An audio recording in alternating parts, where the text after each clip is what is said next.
गीतों के बोल बड़े अनमोल, सुनो इनकी कहानी, जानो इनका मोल। गीतों के बोल बड़े अनमोल, गागर में भरा है सागर, किया गीतों में अध्यात्म उजागर। गीतों के बोल बड़े अनमोल। सुप्रभात, नमस्कार दोस्तों, आप सबका स्वागत है पुनः हमारे म्यूजिकल सफ़र गीतों के बोल बड़े अनमोल में। चैनल है आपका अपना विश्व शांति दर्शन, जिसकी संकल्पना की है विश्व शांति के अटूट समर्थक, सार्वभौमिक शिक्षा के पक्षधर, विश्वधर्मी प्रोफेसर डॉक्टर विश्वनाथ दा कराड़ ने। आज हम एक बार फिर पुराने हिंदी गीतों की उस गहरी दुनिया में उतरेंगे जहाँ संगीत के सुर और शब्दों की लय सिर्फ मनोरंजन नहीं बल्कि जीवन के गहन आध्यात्मिक सत्यों को उजागर करती है। आज भी एक ऐसा ही गीत है जिसके बोलों के पीछे छिपे हैं अध्यात्म के अनमोल रहस्य। उसकी परत दर परत खोलेंगे और इस खोज में हमारा मार्गदर्शन करेंगे डॉक्टर सुनील देवधर जी, जो अपनी गहन शोध और स्पष्ट समझ से इन गीतों की आध्यात्मिक ऊंचाइयों तक हमें ले चलेंगे और अब तक लेकर आए भी हैं। उनका साथ चर्चा में दे रही है रिद्धि शाह। साथ ही साथ हम बात करेंगे उस महान गीतकार के जीवन और उनके काम की, जिन्होंने इस गीत को अपनी कलम से अमर कर दिया था।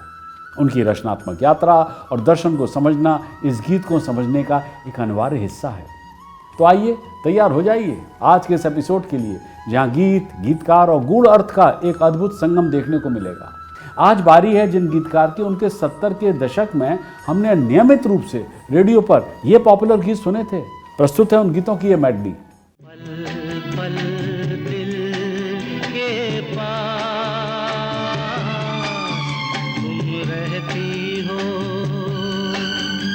मेरे पीछे एक लड़की पगली सी, आवारा तितली सी घूम रही है। अरे रास्ता देखो, आँख मेरी लड़ी है। अरे आँख जिससे लड़ी है वो पास मेरे खड़ी है। फिर आया दूरदर्शन का ब्लैक एंड व्हाइट दौर, जब छाया गीत और चित्रहार पर उनके ये गीत हमें दिखाई देते थे। मीना मीना रिका डिका डे टाई डामेनी का मागा नागा चिका पिका रोला रिका राम पम पोच शाम ढले खिड़की तले तुम सीटी बजाना छोड़ दो। ये जिंदगी उसी की है जो किसी का हो गया, प्यार ही में खो गया। तब मुझे ये पता नहीं था कि ये सभी उत्कृष्ट गीत राजेंद्र कृष्ण द्वारा लिखे गए थे। जी हाँ, राजेंद्र कृष्ण जी का जन्म 6 जून सन 1919 को अविभाजित भारत के जलालपुर गांव में हुआ था। उनका पूरा नाम राजेंद्र कृष्ण दुग्गल था। ये वही दौर था जब पंजाब में जलियांवाला बाग हत्याकांड हुआ था 1919 में, मुझे याद है। बहरहाल बचपन से ही उन्हें साहित्य ने आकर्षित किया। कहानी, कविता, गीत में रुचि पैदा हुई उनके। राजेंद्र कृष्ण के भीतर जो भाव पैदा होते वो उन्हें कविता की शक्ल दे देते थे। राजेंद्र कृष्ण को निराला और पंत की रचनाओं से प्रेम था और फिराक गोरखपुरी की कलम से तो उन्हें इश्क था। अक्सर पाठ्य पुस्तकों के भीतर रखकर वे फिराक की शायरी पढ़ा करते थे। पढ़ने लिखने में अच्छे भी थे। उनके बड़े भाई शिमला में थे, सो पढ़ाई पूरी करने के बाद वे शिमला पहुंच गए और वहां बिजली विभाग में हेड क्लर्क की उनकी नौकरी लग गई। ये बात है सन 1945 की। शिमला में एक बड़ा मुशायरा हो रहा था। चूंकि तब तक देश का विभाजन नहीं हुआ था, इस कारण हिंदुस्तान और पाकिस्तान के सभी बड़े शायर उस मुशायरे में शिरकत कर रहे थे। राजेंद्र कृष्ण ने इन सभी की मौजूदगी में शायरी सुनाई। मुशायरे में मशहूर शायर जिगर मुरादाबादी भी शामिल थे। जब राजेंद्र कृष्ण ने अपनी गज़ल का मतला पढ़ा तो जिगर मुरादाबादी झूम उठे। राजेंद्र कृष्ण ने जिगर मुरादाबादी का रिएक्शन देखा, तब उन्होंने फैसला किया कि अब उन्हें पूरी तरह से शायरी ही करनी है। राजेंद्र कृष्ण की गज़ल का क्या मतलब था, आप जानना चाहेंगे? जो उन्होंने सुनाया उस वक्त वो कुछ इस तरह था कि कुछ इस तरह वो मेरे पास आए बैठे हैं, कुछ इस तरह वो मेरे पास आए बैठे हैं जैसे आग से दामन बचाए बैठे हैं। और फिर राजेंद्र कृष्ण ने शिमला की नौकरी छोड़ दी। वो अपने एक साथी जो फिल्म निर्माण का शौक रखते थे उनके साथ बम्बई पहुंच गए। राजेंद्र कृष्ण के उस मित्र ने पैसे लगाकर एक फिल्म बनाई जो असफल रही। नतीजा ये हुआ कि उनके दोस्त तो वापस शिमला चले गए और राजेंद्र कृष्ण मुंबई में रह गए, जहां उन्होंने अपनी किस्मत आजमाने का फैसला किया। और फिर सन 1947 में भारत आज़ाद हुआ। 30 जनवरी 1948 को महात्मा गांधी की हत्या हुई। राजेंद्र कृष्ण बापू की मौत से विचलित हुए, बहुत विचलित हुए, और तब उन्होंने ये नॉन फिल्मी गीत लिखा। क्या था? जिसकी पंक्तियां ये हैं, जिसके बोल ये हैं कि सुनो सुनो है दुनिया वालों, बापू की अमर कहानी। इस गीत को गाया था मोहम्मद रफ़ी ने और संगीत दिया था हुसन लाल भगत राम ने। ये गीत इतना लोकप्रिय हुआ कि देश भर में राजेंद्र कृष्ण का नाम गूंज उठा, और इस तरह पहली बार राजेंद्र कृष्ण भारत की सामूहिक चेतना का रूप बने। सुनो सुनो ऐ दुनिया वालों, बापू की ये अमर कहानी। वो बापू जो पूज है इतना, जितना गंगा माँ का पानी। उन्होंने पहली पटकथा 1947 की फिल्म जनता के लिए लिखी थी। बतौर गीतकार उनकी पहली फिल्म थी जंजीर, जो 1947 में बनी थी। उन्हें पहली बार 1948 में मोतीलाल और सुरैया स्टारर फिल्म आज की रात की पटकथा और उसके गीतों के लिए जाना गया। रो रो के सारी रात कटी इंतजार में, क्या क्या ख्याल आए दिले बेकरार में। साल 1948 में फिल्म आई प्यार की जीत। इस फिल्म ने राजेंद्र कृष्ण के गीत तेरे नैनों ने चोरी किया, इसको सुरैया ने आवाज दी थी। इस गीत को तेरे नैनों ने चोरी किया मेरा छोटा सा जिया, परदेसिया हाय तेरे नैनों ने। सुरैया तब स्टार थी, उन्होंने गीत गाया तो राजेंद्र कृष्ण को भी पहचान मिली।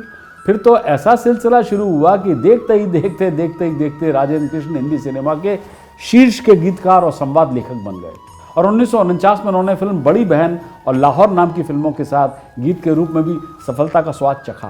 चले जाना नहीं नैन मिला के, हाय सैया पे दर्दी। दुनिया हमारे प्यार के यूं ही जहाँ रहे। मैं भी वही रहूं, मेरा साजन जहाँ रहे। राजेंद्र कृष्ण का संगीतकार सी रामचंद्र के साथ जुड़ाव था। उन्होंने शंकर जयकिशन, रवि, राजेश रोशन, हेमंत कुमार, सज्जाद हुसैन, एस.डी. बर्मन, आर.डी. बर्मन, चित्रगुप्त, सलील चौधरी, एल.पी. लक्ष्मीकांत प्यारेलाल, मदन मोहन और कल्याण जी आनंद जी जैसे संगीत निर्देशकों के साथ भी काम किया था। राजेंद्र कृष्ण के विषय में और भी जानकारी देनी है मुझे, पर पहले चलते हैं डॉक्टर सुनील देवधर के पास, जिनके सहयोग से आज ढूंढेंगे अध्यात्म राजेंद्र कृष्ण के लिखे गीत ऐ दोस्त मेरे मैंने दुनिया देखी है। फिल्म है सच्चाई, जिसमें शम्मी कपूर और संजीव कुमार दोनों ही थे। आप देख रहे हैं गीतों के बोल बड़े अनमोल। गीतों के बोल बड़े अनमोल। नमस्कार, आप सभी का स्वागत है आपके अपने चैनल विश्व शांति दर्शन पर। आप देख रहे हैं गीतों के बोल बड़े अनमोल। कहते हैं life is a game and you must learn how to play it. लेकिन जिंदगी का खेल खेलते खेलते सही गलत के बीच का अंतर नहीं भूलना चाहिए। Just a thought. हमारा आज का गीत काफ़ी इंटरेस्टिंग है। एक एंटरटेनिंग डांस स्टाइल सॉन्ग में एक बहुत गहरी सोच छिपी हुई है, और इस गीत को समझाने और इसमें छिपे आध्यात्म पर प्रकाश डालने हमारे साथ मौजूद है एक सेलिब्रेटेड लेखक और अनुवादक। अरे क्या क्या बताऊँ, जितना बताऊँ उतना कम है। सुनील जी, आपका स्वागत है। धन्यवाद। और आज का जो हमारा गीत है वो है ए दोस्त मेरे मैंने दुनिया देखी है। ये गीत 1969 में रिलीज हुई मूवी सच्चाई से है। गीतकार है राजेंद्र कृष्ण। चलिए सुनते हैं इस गीत की पहली पंक्तियां। ए दोस्त मेरे मैंने दुनिया देखी है, अच्छी तरह अपनी नजर से देखी है। यहाँ अच्छा बुरा कौन है पहचानना मुश्किल। ऐ दोस्त मेरे मैंने दुनिया देखी है, ऐ दोस्त मेरे मैंने दुनिया देखी है, अच्छी तरह अपनी नजर से देखी है। यहाँ अच्छा बुरा कौन है पहचानना मुश्किल। ऐ दोस्त मेरे मैंने दुनिया देखी है। सुनील जी, सुनने और समझने में ये पंक्तियाँ आसान हैं, लेकिन गीतकार यहाँ अपनी नज़र पर क्यों जोर देते हैं? एंड क्या अच्छे और बुरे में अंतर करने का कोई आसान तरीका है? ऑल्सो आपसे पूछना था आपको नहीं लगता कि लोग अच्छे बुरे नहीं होते? शायद हालात और परिस्थिति के कारण लोग अच्छे या बुरा बर्ताव करते हैं। आपने बहुत कुछ पूछा है, हम जवाब दें? बिल्कुल बिल्कुल जी, ऐसा है कि जो हमारे फिल्मी गीत हैं इनमें प्रेम की रवानी है, रिश्तों की बयानी है, सुख दुख की कहानी है। और जब सारी कुछ बातें हम सुनते हैं, महसूस करते हैं, तो जब आपने पहली बात की कि जिसमें आपने दुनिया की बात की और जिसमें आपने रिश्तों की बात की है, क्योंकि आदमी की बात की है आपने, तो चलिए हम भी उत्तर एक एक करके एक एक शेर से देते हैं। दुनिया जिसे कहते हैं जादू का खिलौना है, मिल जाए तो मिट्टी है, खो जाए तो सोना है। ये दुनिया कैसी है? ऐसी दुनिया है, यानी कि अगर हमें आसानी से सारी चीज़ें मिल जाती हैं तो हमारे लिए उनकी कोई कीमत नहीं होती।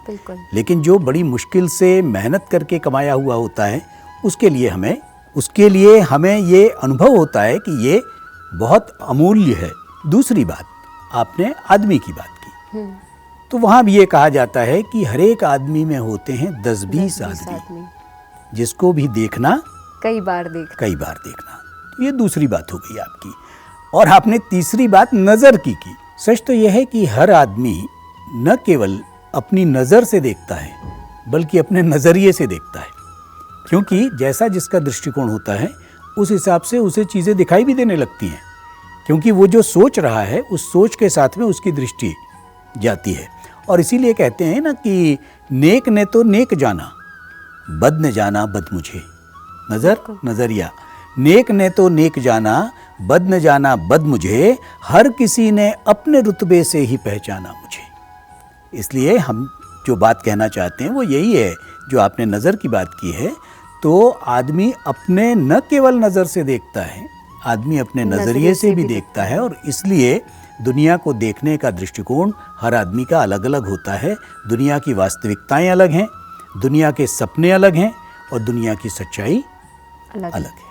आपने ये भी कहा कि क्या अच्छे और बुरे आदमी को पहचानने का कोई आसान तरीका है या अंतर करने का? अंतर तो अपने आप दिखाई देने लगता है, क्योंकि समाज में जो कुछ अपेक्षित है उसके विपरीत अगर किसी का आचरण होता है, फिर चाहे वो आचरण साहित्य का हो। मार्क्स की हमें एक बात याद आ गई। कार्ल मार्क्स ये कहते हैं कि हर कला का उद्देश्य जो है वो मनुष्यता है, और यदि कोई व्यक्ति जानबूझकर या फिर अज्ञानतावश इस कला का या साहित्य का दुरुपयोग करता है तो वो मानवता के विरुद्ध काम करता है। तो इसलिए जो आपने कहा, तो उसका उत्तर केवल यही है कि वो फर्क महसूस होता है, किया जा सकता है, फिर वो चाहे साहित्य की दृष्टि से विचार करें चाहे मनुष्य की दृष्टि से। और सुनील जी, मैंने एक और प्रश्न किया था कि लोग अच्छे बुरे नहीं होते, उनकी परिस्थिति और उनकी सिचुएशन उन्हें वैसा बना देती है, तो इस पे आपका क्या कहना है? यहाँ तो बहुत साफ है और आज के संदर्भ से जोड़ दें कि परिस्थितियों का लाभ लेकर आप मनुष्यता के विरुद्ध आचरण नहीं कर सकते। आतंकवाद की बात करें, आतंकवाद के समर्थन में लोग क्या कह रहे हैं कि वो परिस्थितियां उनकी ऐसी हैं, या नक्सलाइट्स के लिए भी लोग कहते हैं परिस्थितियां ऐसी हैं। तो आप ये बताइए कि परिस्थिति अगर आपकी खराब है या थोड़ी सी विपरीत है तो क्या आप हथियार उठा लेंगे? तो क्या आप किसी की जान ले लेंगे? तो ये पर्दा या इसकी आड़ में जाना कि परिस्थितियां मनुष्य को अच्छा या बुरा बना देती हैं, तो अच्छा तो बना सकती हैं, लेकिन बुरा बनने के लिए परिस्थितियों का पर्दा या परिस्थितियों की आड़ नहीं ली जा सकती। ये मनुष्यता के लिए ठीक नहीं है। बिल्कुल सही, क्या बात है। इसी के साथ आगे बढ़ते हैं इस गीत की अगली पंक्तियों पर। सच की पूजा करने वाले हमने भूखे मरते देखे,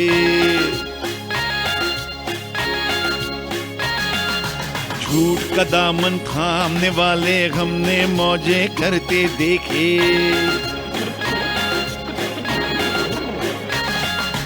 फूलों की सेजों पर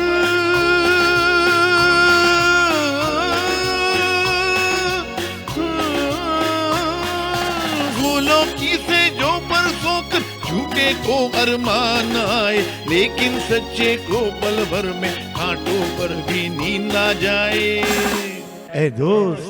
ऐ दोस्त मेरे मैंने दुनिया देखी है, अच्छी तरह अपनी नजर से देखी है। यहाँ अच्छा बुरा कौन है पहचानना मुश्किल, ऐ दोस्त मेरे मैंने दुनिया देखी है। कितना प्यारा गीत है।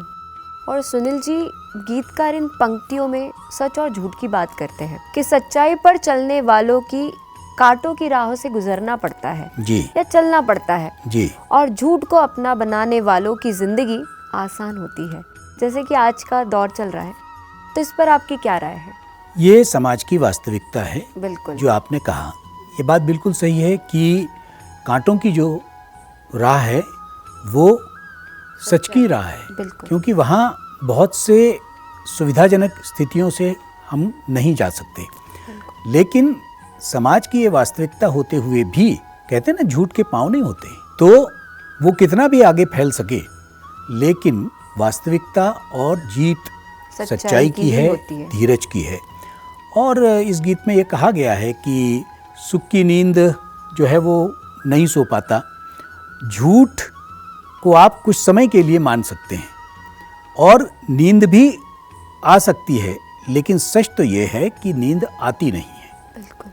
सच की नींद आराम से आ जाती है। वो मुनव्वर राणा का एक शेर हमको याद आ गया, जिसमें वो कहते हैं कि सो जाते हैं फुटपाथ पे अखबार बिछाकर, मजदूर कभी नींद की गोली नहीं खाते। बिल्कुल सही। तो अब इसका मतलब क्या हुआ कि उनके पास में एक सच्चाई है, एक श्रम है, एक मेहनत है, बिल्कुल, इसलिए वो आराम से सो जाते हैं, नींद की गोली नहीं खाते नहीं हैं। लेते। लेकिन जो दुनिया भर के प्रपंच करते हैं, हमें देखने में ऐसा लग सकता है कि वो बहुत आराम से हैं, लेकिन कभी उनके अंदर झांक कर देखिए कि वो किस तरह से इसी प्रपंच में उलझते रहते हैं। गद्दे पर नींद आती नहीं है, लेकिन टूटी खाट पर सोने वालों को नींद आ जाती है। बिल्कुल सही बात है। इसी के साथ आगे बढ़ते हैं और गीत की अगली पंक्तियों पर नजर डालते हैं। अपनी तो हर सुबह होली और हर शाम दिवाली, 2 दिन की दुनिया साथ नहीं है जाने वाली। हमने एक शाम चरागों से सजा रखी है और शर्त लोगों ने हवाओं से लगा रखी है। हम भी अंजाम की परवाह कहाँ करते हैं, हमने भी जान हथेली पे उठा रखी है। Welcome back. आप देख रहे हैं गीतों के बोल बड़े अनमोल। उम्मीद है आज के गीत के अध्यात्म पर हुई चर्चा आपको पसंद आई होगी। बचे हुए गीत पर होगी चर्चा अगली बार। सब्सक्राइब कीजिए, शेयर कीजिए और देखते रहिए गीतों के बोल बड़े अनमोल, ओनली ऑन विश्व शांति दर्शन चैनल। के बोल बड़े अनमोल, सुनो इनकी कहानी जनन का मोल। हमारे साथ के चलते जैसे साया है कि तुम छुपा जीवन, यही सच्चा काया है।